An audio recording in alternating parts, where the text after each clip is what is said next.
প্রিয় দর্শক, স্ত্রীকে অনেকক্ষণ আদর করার পরেও যদি স্ত্রীর গোপনাঙ্গে পিচ্ছিল রস বের না হয়, তাহলে কিন্তু পুরুষরা সহজে তার স্ত্রীর ভেতরে প্রবেশ করাতে পারে না।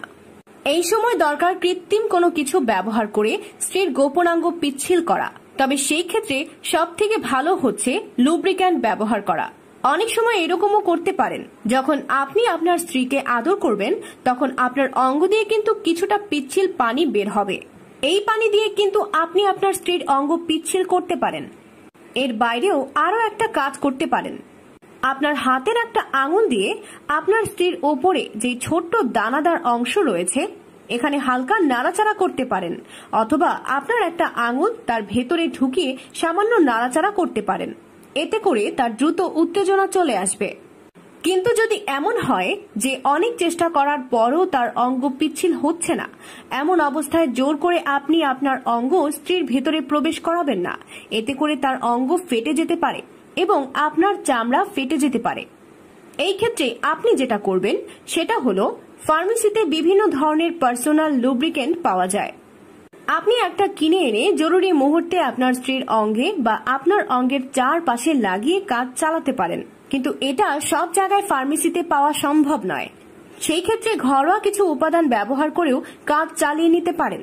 যদি আপনি কন্ডোম ব্যবহার না করে সরাসরি স্ত্রীর সাথে ঘনিষ্ঠ হন, সেই ক্ষেত্রে আপনি নারিকেল তেল, অলিভ অয়েল, গ্লিসারিন এগুলো ব্যবহার করতে পারেন। কিন্তু আপনি যদি কন্ডোম ব্যবহার করে স্ত্রীর সাথে ঘনিষ্ঠ হন, সেই ক্ষেত্রে এসব ব্যবহার করা যাবে না। এতে করে আপনার কন্ডোম কিন্তু ফেটে যেতে পারে বা ছিদ্র হয়ে যেতে পারে। তবে কখনোই সরিষার তেল ব্যবহার করবেন না, এতে আপনার সমস্যা হতে পারে।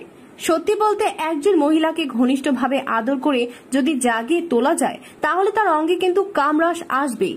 কিছু মহিলা হয়তো 2 থেকে 3 মিনিটে উত্তেজিত হয়ে যায়, আবার কারো কারো উত্তেজিত হতে 10 থেকে 15 মিনিট সময় লাগে। আপনার স্ত্রীকে কোথায় আদর করলে সে দ্রুত উত্তেজিত হবে বা তার দ্রুত রস চলে আসবে, এটা কিন্তু আপনাকে খুঁজে নিতে হবে। দর্শক, কিভাবে আদর করলে আপনার স্ত্রী খুব তাড়াতাড়ি উত্তেজিত হবে, এই বিষয়ে আমি আরেকটি ভিডিও তৈরি করব। ভিডিওটি পেতে হলে চ্যানেলটি সাবস্ক্রাইব করে বেল আইকন বাজিয়ে দিন। এই বিষয়ে আরো কিছু জানার থাকলে অবশ্যই কমেন্ট করে জানাবেন। ভিডিওটি ভালো লাগলে এখনই একটি লাইক দিয়ে কমেন্ট বক্সে নাইস লিখে কমেন্ট করে দিন। ভালো থাকুন, সুস্থ থাকুন। ধন্যবাদ।